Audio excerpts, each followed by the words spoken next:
Charles and David Koch are trying to buy America. They have the money to try and do just that. Because of the Supreme Court's wrong and disastrous Citizens United ruling, the Koch brothers' dark political money has infected our democracy. One need only look at the national politics to see how the Kochs are influencing our government. Even now, these two billionaires are committed to spending $900 million to advance their radical agenda during this election cycle. It's no surprise then that virtually every Republican presidential candidate kowtows to these two oil, tar sands, and coal barons from Kansas. Republican presidential hopefuls all kiss the rings of the Kochs, hoping that some of their filthy money finds its way into their campaign coffers. It's disgusting and it's wrong. And the Koch brothers aren't just trying to buy the highest office in the land. They're not just trying to help themselves at the federal level. They're also trying to buy our democracy from the bottom up. In state houses and city halls all across our great country, the Koch brothers and their vast spending network are turning local governments into agents of the Koch empire. They're trying to turn America into Koch-financed oligarchy. It seems there's no issue too local, no policy matter too small to escape the Koch brothers' wrath.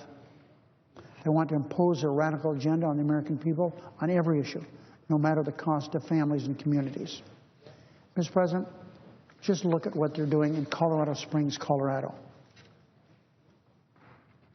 Potholes of Colorado Springs draws the attention of Koch brothers group. This is a headline from last weekend's Washington Post. Others are fighting the city's efforts to fix its crumbling roads. Reading directly from the article, and I quote, "This much everyone can agree on. The streets of this large city on the Rocky Mountain Front Range are a wreck. 60% are in disrepair, cracked and rutted. Driving on them is often a game of vehicular minesweeper. One local TV news channel runs a segment called Pothole Patrol." I continue the quote. "When this city's newly elected conservative mayor urged voters to approve an increase in the sales tax to pay to improve the roads, he drew the fire from an unexpected source, a branch of Americans for Prosperity, a powerful conservative advocacy group backed by the billionaire industrialists Charles and David Koch. The Koch brothers aren't interested in advancing solutions. They're interested in sending a message. They're willing to attack everyone, even conservative Republicans who cross their extreme agenda. This is the basic work of government that Koch brothers want to destroy. All Colorado Springs and its Republican mayor wants to do is determine their own fate, fund their own roads, and make their own laws.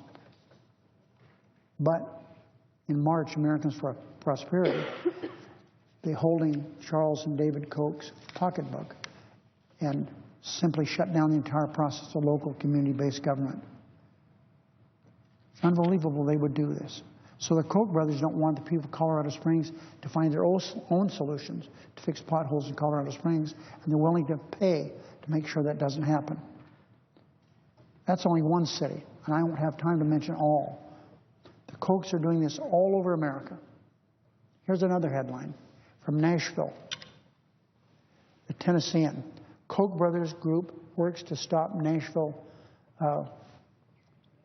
AMP. What this means is that, and I quote, "The movement to stop a national mass transit plan has gotten an extra boost of horsepower from an unexpected source, the Koch brothers, out-of-state billionaires."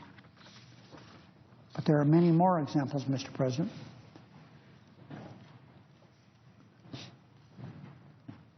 Americans for Prosperity spend $62,795 to defeat a zoo levy. Think about that. They are so focused on doing everything they can to run this great nation, not from the top down, but the bottom up. This is a headline from the Columbus Dispatch last year. The Koch brothers' main political arm in Ohio fought against the Columbus Zoo, an aquarium tax levy. Why? Because the Kochs have a Georgia Pacific plant nearby. They don't want to pay their fair share of taxes. Think about that. These multi-billionaires, it's estimated they're worth from $150 to $200 billion.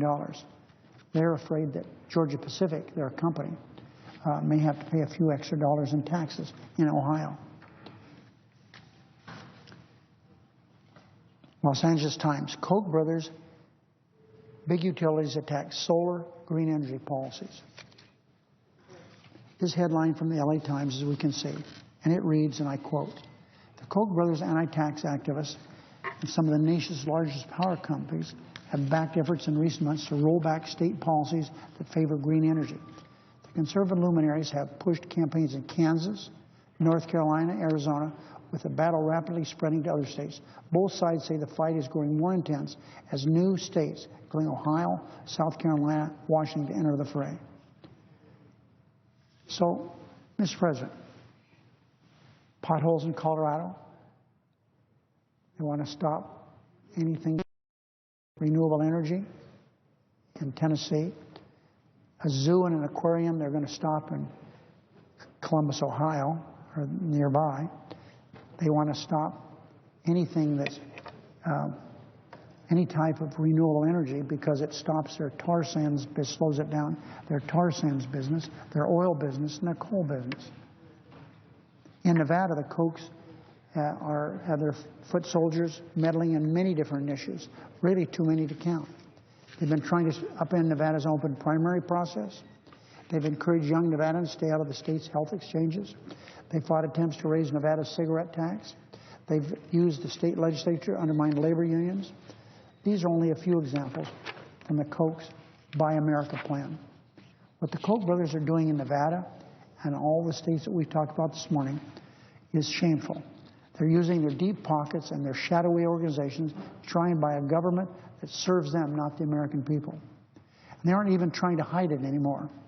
As one radical activist happily noted in the Washington Post, quote, the Koch brothers, they may write a check, close quote, to promote their ultra-conservative ideology.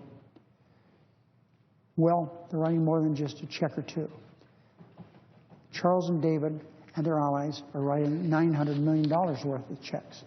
$900 million spent against rebuilding our nation's roads and bridges, against a fair shot for all Americans, against raising the minimum wage, against the hundreds of thousands of American jobs supported by the Export-Import Bank. They have a lot of money to spend. They're using a tiny bit of it, which is huge amounts of money, about $1 billion this election cycle, to do other kinds of things. They want to promote criminal justice reform. That's nice. I'm glad they're on the right side of something, finally. Could be that one reason they're interested in this is because they've been in the past prosecuted for doing things that have been illegal and criminal in the nature of prosecutors. And they fought back against these things. So before, we've been talking about criminal justice reform for a long time before the Kochs got involved. That's well and nice. They're embracing reform now. But it does not negate the many bad things they're doing to hurt American families. The Koch brothers' priorities are wrong for the middle class. They're wrong for all America. And it's time we let the Koch brothers know that our country isn't for sale. It's time we let every power-hungry billionaire know they can't buy our government, whether it's the City Hall of Colorado Springs or the halls of Congress. You should not be able to buy American democracy. The question is this: are the Kochs going to buy America? Because they're certainly trying to. It's up to every American to say no. Mr. President, I note no one on the floor, so would the chair announce the business of the day?